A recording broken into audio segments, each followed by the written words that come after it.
Hello, we will continue with our discussions of our topics with regards to the hazards, accidents involving enclosed space entry. This is the second part of our episode.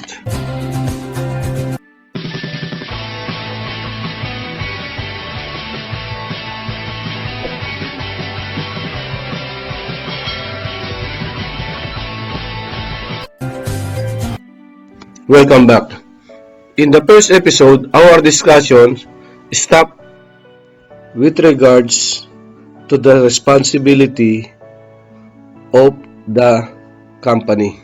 And now, we will proceed with the responsibilities of the master, chief officer, bosun, AB, and the cadet, who are to be blamed with regards to the accident. Master. The master of the vessel is being blamed as well. Yes, of course, it is a command responsibility. I am not aware if the master of that vessel has some shortcomings and neglected his duties and responsibility. For sure, the proper authorities and their company are now carrying out the rigid investigation to find out what was the reason, if there is a shortcomings, or who are or is at fault. For me, I am just sharing my own personal experience which I encountered on my previous ships, on my previous companies. Actually, to tell you honestly, I never experienced any such serious accidents or incidents which causes a major or serious injury or loss of life from my previous vessel to any of my crew. What I am telling here is I am sharing my own personal experience and knowledge about the enclosed space entry and accidents and incidents. I am not blaming anybody. I repeat, I am not blaming anybody. But I just want to share my own experience on my previous company and my present company. I would not deny that incidents or accidents involving wars which are related to enclosed space entry has happened as well. But not, I repeat, not on my own or not on the vessel which I had command.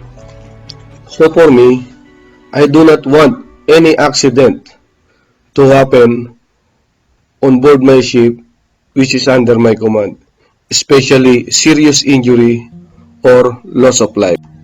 Every time we are receiving a circular letter, memos, either to the vessel of our company or to a vessel from other company, immediately I will carry out a meeting to discuss the topic. And I regularly carried out the drill, training, familiarization as per the schedule on the drill matrix of our company.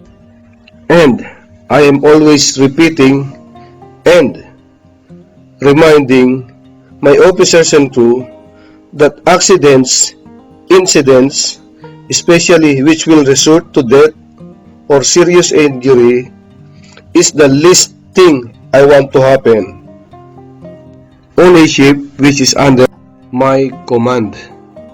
And every time I am also reiterating to the officers and crew that the primary person who is responsible of their safety is not the master or the captain, not the company, not the safety officer or chief officer,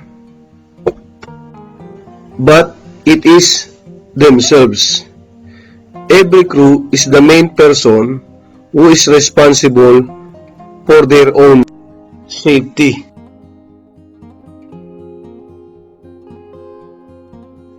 No matter how much the company will do their obligations and responsibilities, how much a captain will be strict, how much a captain will actively do his part for the crew to be safety conscious and require the officers and crew to follow the safety procedures, policies, and regulations.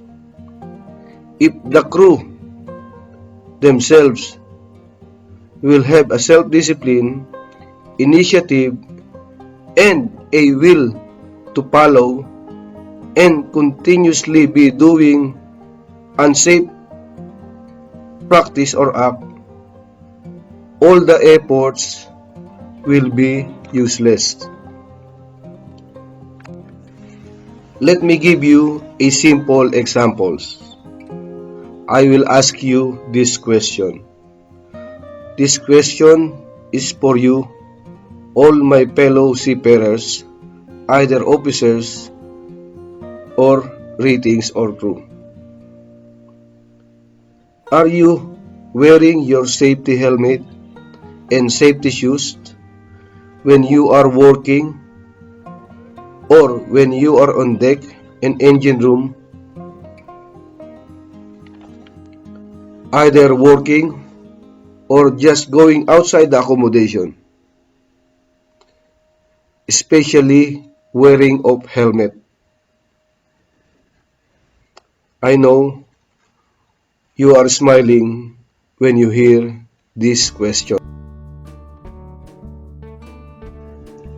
If a simple thing to wear the helmet is not being followed, how much more the other policies, regulation, and procedure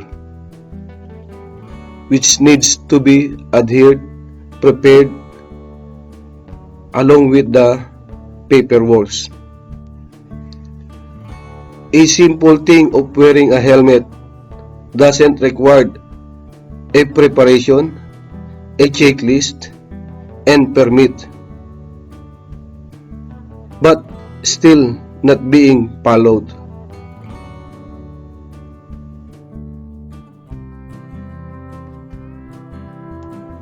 To continue, with regards to my officers and crew, and most of all, I am reminding them that they have their own responsibility and right on not to follow any job order or instruction, tasks which are unsafe.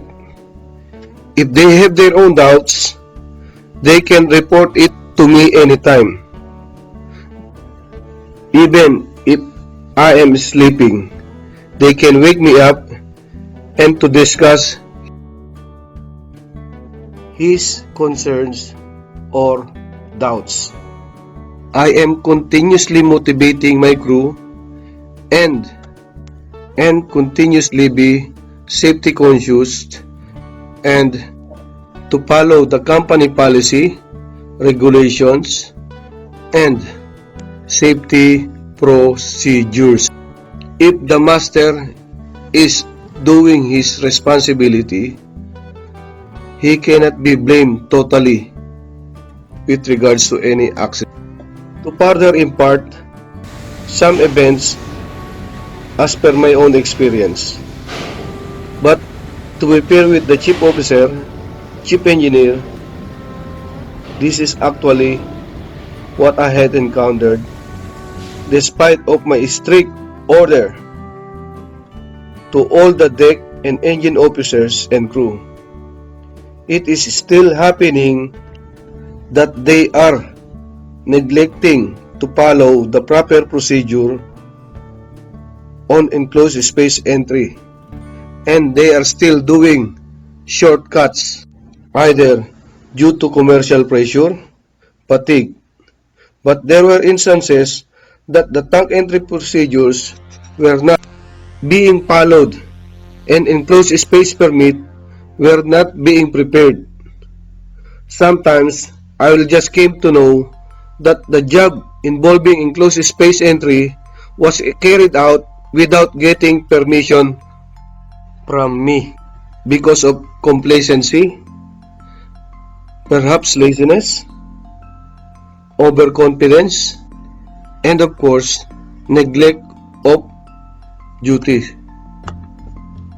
If the same thing happened on that ship, which I really don't know what happened, if the chief officer has followed the procedure, then he is not fully. Otherwise, if he did not follow the proper procedures and company policy, then he has to take the responsibility of that incident. But then again, I will tell that the company and the proper authorities are surely doing their investigation. So, they will be able to find out what really transpires on the conclusion of their investigations. But this is the thing. The department head cannot be blamed totally. I hope the families of those who perish on this incident will not be offended on what I will tell, because this is the reality. This is the real fact. The bosun, who is the foreman or the leader of the crew who were involved on that task, and of course the lower ranking deck ratings or the able-bodied seaman and the deck cadets, all these three guys has played a part which had resulted to their life which had been lost. Why? First, as I mentioned earlier,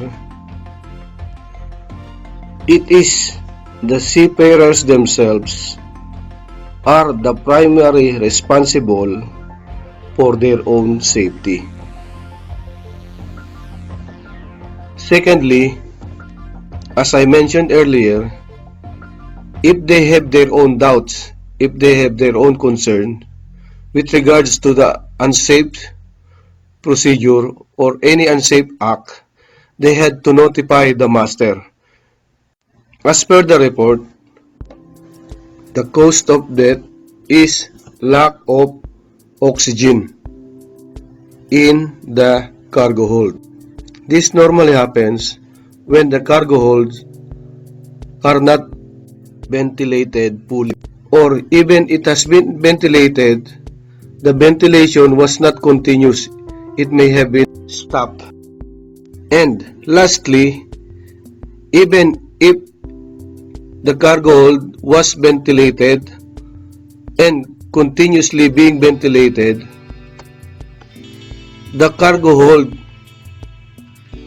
are not yet totally or 100% safe to be entered. Somehow, there is an act of complacency. However, we will know it only upon the completion of the investigation. And additionally, the bosun and the AB did not exercise their stop to work authority with regards to any unsafe works or act or instructions. responsibility and right on not to follow any unsafe work order. The bosun, being the foreman and having a long experience, should be the first one to raise the issue. The AB should have done the same thing. However, the deck cadet, who is having less experience and with a lower rank, will not voice his concern or will not raise an issue against because of having less experience and the peer is superior. In my own experience, which I had encountered, there are many instances that the boson or the deck ratings are just following the unsafe instruction of the chief officer despite of shortcuts and for not following the proper safety procedure, either out of fear, hesitation, or feeling ashamed to raise an issue against his superior officer or department head.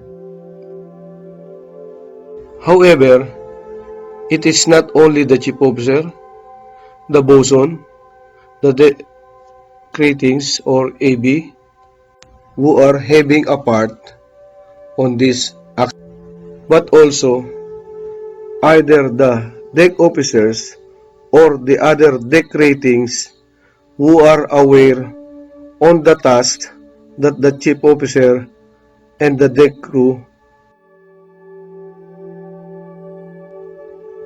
were carrying out. I do not know if the other deck crew or other AB and OS were aware on the job that the boson and his team were intended to do. But if they are aware, then they did not do their own responsibility as well. That is, again, the staff work authority and the right on not following any unsafe work or order. Of course, the company and the proper authorities are doing an investigation with regards to this unfortunate accident. This is the reality. This is what happening on board the ship. But it is not happening only on deck department, but it is also happening with regards to the engine department, who are also doing some works which involves tank enclosed space entry. Again, because of complacency and being overconfident. If only the proper procedure and company policy are being followed, these accidents could have been avoided. This is happening not only because of commercial pressure or over fatigue. It is always happening that the proper procedures are not being followed and shortcuts are always being done. And to the deck and engine junior officers and ratings who are muted or afraid to challenge their superior officer and they are just blindly following the unsafe or wrong instructions. My point on making this documentary is not to blame anybody, not the chief officer, not the chief engineer, or anybody else.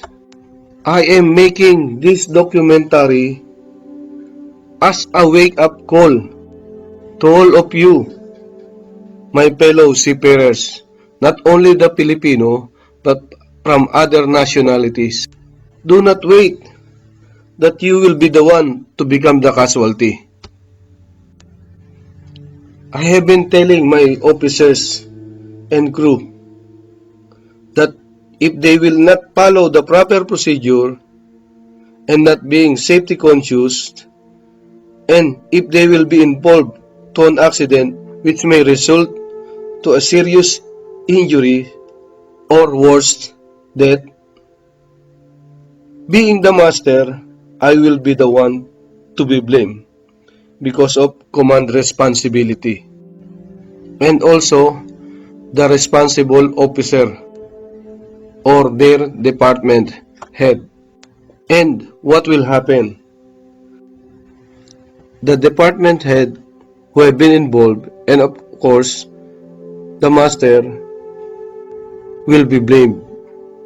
What will the company will do will to kick out from their company the master and the concerned department head.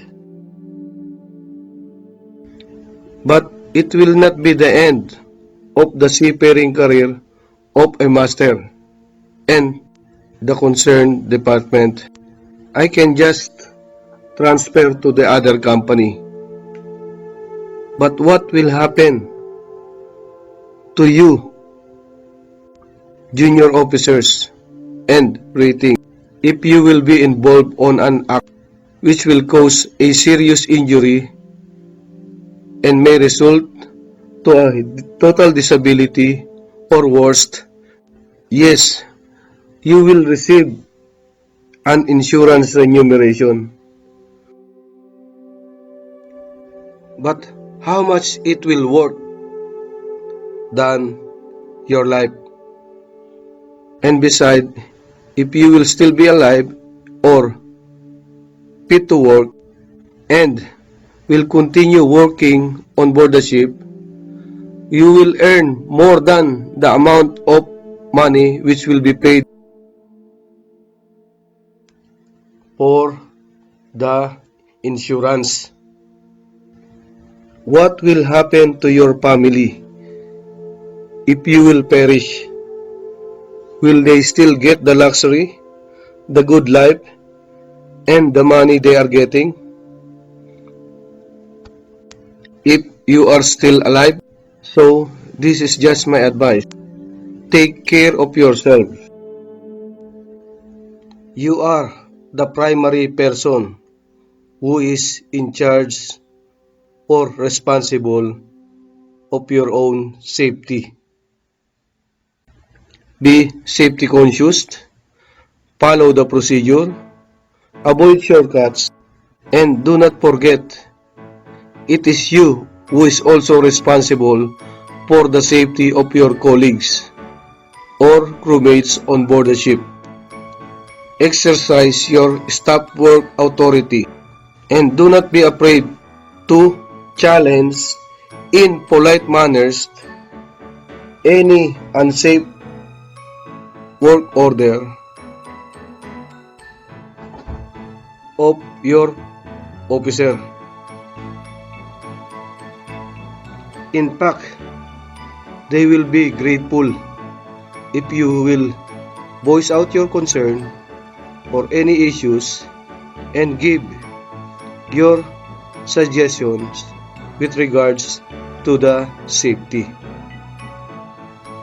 Bring your concern to the master and to your company's DPA or designated person assured.